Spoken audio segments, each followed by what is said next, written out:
Hi అండి అందరికీ. పుల్లట్టండి మజ్జిగ కానీ పెరుగు కానీ మిగిలిపోయినప్పుడు ఏం చేయాలా అని చెప్పి అనుకుంటున్నారు. అయ్యేం పారబోయక్కర్లేదండి. అందులో బియ్యం రేషన్ బియ్యం అండి 4 సార్లు కడుక్కొని మునిగే వరకు మజ్జిగ పోసుకోవాలండి. పెరుగు కూడా వేసుకోవచ్చండి. అందులోనే ఒక 4 అవర్స్ పైగా నానిన తర్వాత మిక్సీ పట్టుకోవాలండి. ఆ పూటైనా వేసుకోవచ్చు, ఆ తర్వాత ఇంకొక రెండో పూటైనా వేసుకోవచ్చు.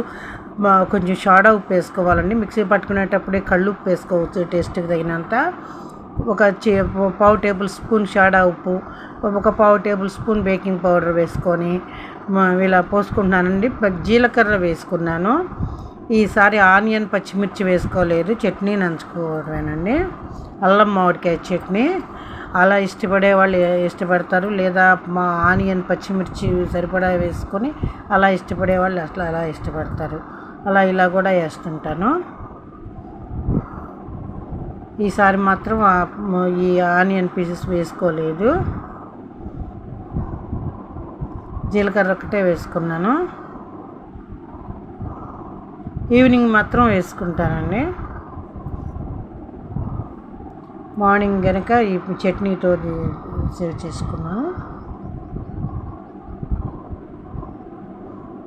చక్కగా వస్తాయండి దోశలు, అందరూ ఇష్టపడతారండి. ఏంటంటే పులుపు అరగదని చెప్పి అట్లా జీలకర్ర వేసుకుంటామండి. మెంతులు మంచిది కదండి, అందుకని మెంతులు కంపల్సరీగా వేయాలండి.